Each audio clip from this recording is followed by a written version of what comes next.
E aí, meninos, revisão do conteúdo de história para nossa avaliação, certo? Vamos lá aqui rapidinho agilizando. Hebreus, fenícios e persas, que são os povos aí que a gente deixou para estudar nessa segunda parte. Hebreus e fenícios são povos de origem semítica. Duas coisas que a gente muito provavelmente vai cobrar na nossa avaliação aí é o conceito de semita e o conceito de indo-europeu. Semita, ele vai dizer o seguinte para a gente. O que é esse semita aí? Vai ter duas explicações básicas aí. Em primeiro lugar, o semita pode ser considerado membro de um dos povos que, segundo a Bíblia, defende do cidadão Sem, filho de Noé. Aquela história que eu contei sobre o dilúvio, tá, para vocês nas aulas anteriores. Esse povo também pode ser considerado membro de um dos povos da Península Arábica que falam ou falavam línguas semíticas e que hoje são representados por hebreus, árabes, etíopes. E nos tempos antigos, os semitas também eram assírios, babilônicos, arameus, cananeus e fenícios, certo? Esse é o conceito de fenício que a gente vai pedir para vocês. Além da língua, eles possuíam como religião monoteísta o islamismo, o judaísmo e o cristianismo. Indo-europeu. Esse indo aqui não é do verbo ir, tá bom? Indo-europeu. Povos que vieram das proximidades do Mar Negro e do Mar Cáspio para a Europa, Índia e Planalto do Irã. Os persas, por exemplo, eram indo-europeus. Principais civilizações indo-europeias antigas: a indiana, a persa, a grega e a romana. Beleza, esse é o conceito básico. Hebreus, a Bíblia, como a gente já falou, é a referência para nós entendermos a história do povo hebreu. E aí vai dizer o seguinte: por volta do ano de 1800 anos antes de Cristo, esse personagem da Bíblia, o Abraão, ele teria recebido um chamado de Deus e foi para a Palestina, que é aquele mapa que eu mostrei para vocês. Por volta de 2000 anos antes de Cristo, eles chegaram, os hebreus, depois da escravização no Egito, eles chegaram de novo na Palestina, os descendentes de Abraão. Eles viviam organizados em tribos, que são chamadas as 12 tribos de Israel, e eram liderados por um patriarca, ou seja, o cara mais velho ali, pai de quase todo mundo. Eles viveram em constante conflito pelo domínio da Palestina. A religião deles, ela dava identidade nacional aos hebreus, certo? Que eu já expliquei para vocês. Eles eram monoteístas, provavelmente o único povo que é monoteísta de todos esses povos aí que a gente está estudando. A história deles é contada no Pentateuco. O Pentateuco são os 5 primeiros livros da Bíblia. A língua deles era o aramaico. E a história dos hebreus, a antiga história dos hebreus, pode ser dividida nesses 3 períodos aqui, ó. Governo dos patriarcas, governo dos juízes e governo dos reis. São os 3 períodos aí da história inicial dele. O governo dos patriarcas aconteceu o quê? Foi, de acordo com o Antigo Testamento, o primeiro patriarca foi Abraão. E ele saiu da cidade de Ur, que a cidade de Ur é uma das cidades lá da Babilônia, que a gente já trabalhou para vocês. E aí ele foi para a Palestina. Seu filho Isaac e o neto de Jacó também foram patriarcas. Os 12 filhos de Jacó deram origem às 12 tribos de Israel. Olha aí. Se eu perguntar na prova, você já sabe. E aí, por volta do ano de 1700, os hebreus migraram para o Egito devido à seca. Ou seja, eles saíram da Palestina e foram escravizados no Egito. Durante 400 anos, eles foram escravizados no Egito. E aí, por volta do ano de 1300, o povo fugiu do Egito porque não suportou a escravidão. E esse evento ficou conhecido como Êxodo. Está aqui o Êxodo aqui, certo? Era dos Juízes. Depois que eles chegaram lá na Palestina, entrou um novo período conhecido como a Era dos Juízes.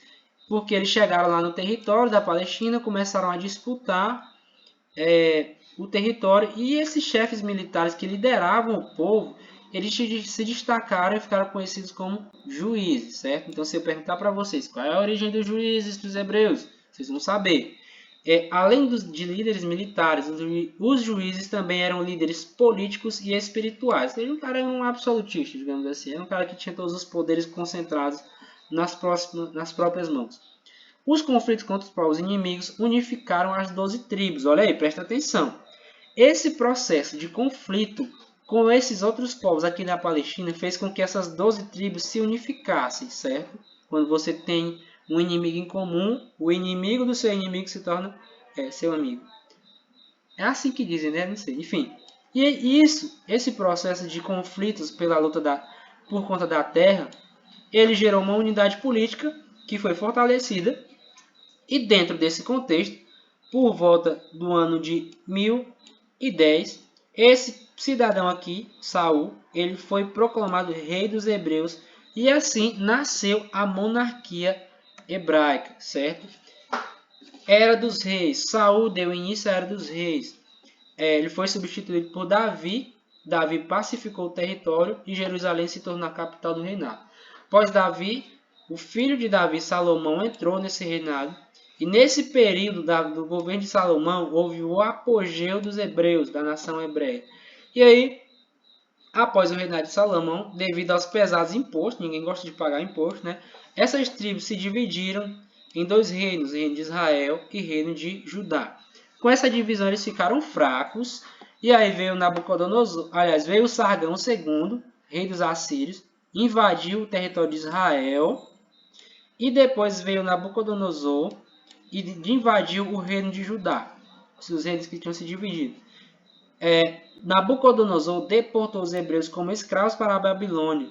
Isso aconteceu, ficou conhecido como a primeira diáspora. Anos mais tarde, o rei dos persas conquistou a Babilônia e permitiu a volta deles. Após o domínio dos persas, os hebreus foram sucessivamente dominados, até que no ano de 70 depois de Cristo, eles foram expulsos da Palestina, e essa segunda expulsão ficou conhecida como Segunda Diáspora Hebraica, certo? Dentro desse contexto, os hebreus foram espalhados pelo mundo e só voltaram à Palestina aqui em 1948, certo? Os fenícios eles se localizavam na porção norte da Palestina, onde hoje é o Líbano, certo? Aqui já falando sobre os fenícios. Os povos originários dessa civilização são os semitas, que saindo do litoral norte do Mar Vermelho fixaram-se na Palestina realizando cultivo de cereais, videiras e oliveiras. Além da agricultura, a pesca e o artesanato também era outra atividade que foi desenvolvida pelos fenícios. Aqui nós temos aquele mapazinho para vocês que vocês já estão enjoados de ver, Mar Mediterrâneo aqui, o território que a gente falou sobre Mesopotâmia, Palestina e aqui o território da Fenícia, certo? Território dos fenícios. Aqui é como se fosse o mapa ampliado, beleza? Então essa partezinha aqui amarela mostra o território dos fenícios. Algumas cidades aqui bem conhecidas como Biblo e Tiro, certo? Vamos lá. O governante de cada cidade e estado era um representante da sua elite marítimo-comercial, ou seja, o cara que governava cada cidade e estado dos fenícios era o cara que estava ligado ao mar. O regime político dos fenícios era conhecido como uma talassocracia, ou seja, um governo comandado por homens ligados ao mar. Fixem. A astronomia foi um campo desenvolvido em função das técnicas de navegação. Os caras na época já desenvolveu a astronomia. O mais importante legado fenício, mais importante legado fenício foi o alfabeto fonético. Que é o alfabeto fonético, professor? Quando vocês veem essa letrinha aqui, por exemplo, automaticamente vocês dizem pois é. Isso antes dos fenícios não existia. O alfabeto, as escritas cuneiformes antigas eram códigos, mas esses códigos não representavam a nossa fala. Isso começou com os fenícios. Se você vê esse códigozinho aqui, automaticamente você lê B, assim como você faz com a letra A, certo? Então, eles inventaram isso. Isso foi usado por nós depois, até hoje é usado, certo? Persas. Aproximadamente 2000 anos atrás, dois povos que habitaram as terras do atual Irã destacaram-se. Os medos, lê-se medos mesmo, não é medos, viu? E os persas. A princípio, os persas eram dominados pelos medos, e essa situação mudou a partir do ano de 550 a.C. Nessa época, sob o comando de Ciro, os persas dominaram os medos e passaram a controlar a região. A Pérsia passou-se a chamar Irã em 1935.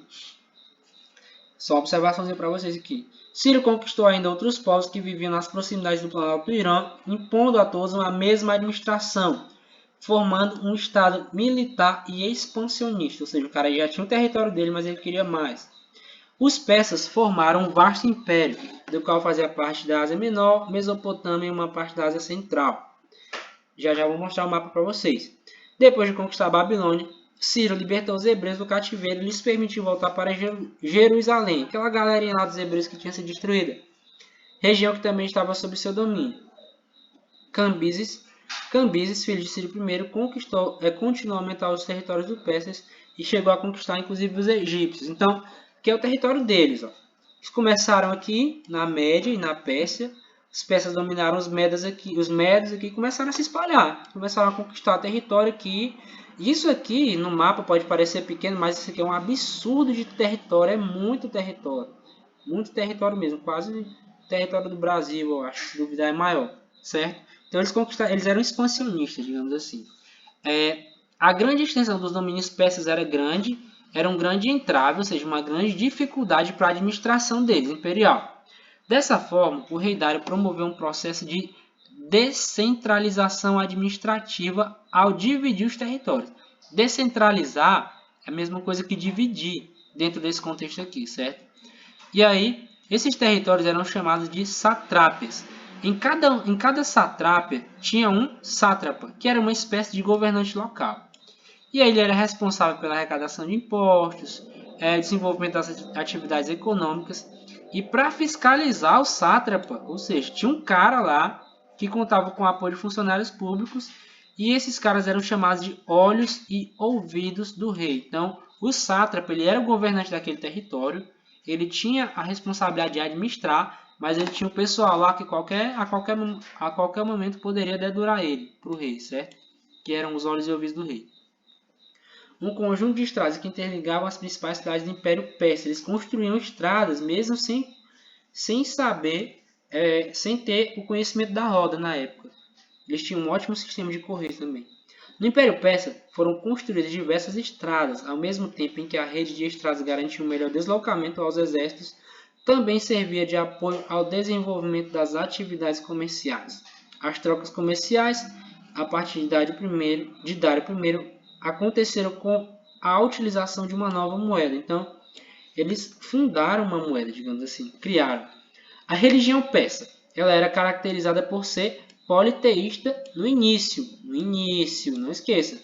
No entanto, entre os séculos 7 e 6 a.C., esse cidadão aqui, o profeta Zoroastro, defendeu a existência de deuses do bem e do mal, ou seja, a religião deles deixou de ser politeísta e ganhou um caráter dualista. O que é um caráter dualista na religião, pessoal? Existe uma divindade do bem e uma divindade do mal. Um deus do bem e um deus do mal. Um combate o outro. Esse cidadão aqui, esse deus aqui, o Hormuz, era a divindade que representava o bem e a sabedoria. E havia o deus Ahriman, que era representado como o poder das trevas. E aí, existia um confronto entre essas divindades e caberia ao homem, ao papel do homem aí. Ele tinha que adorar o criador deles, o Hormuz, para evitar que o Ahriman, esse deus aqui do mal, ganhasse, certo? Os persas acreditavam em vida após a morte, na existência do paraíso, do purgatório e do inferno. E isso influenciou outras religiões, como o judaísmo e o cristianismo. Após o período de ascensão econômica e militar, os persas eles viveram o declínio do seu império durante as guerras médicas, que foram guerras dos gregos contra os persas. Os persas iniciaram o fim ou a ruína da sua civilização. Depois de se enfraquecerem com a derrota das guerras médicas, os persas acabaram sendo subjugados pelos macedônios. Esses macedônios, liderados por Alexandre, eles dominaram a Pérsia a partir do ano de 330 d.C. Então, a nossa revisão é essa, bem simples, bem rápida. Façam uma avaliação baseada nessa revisão, certo? Obviamente também nas atividades. E é isso, gente. Um abraço a todos e até a próxima.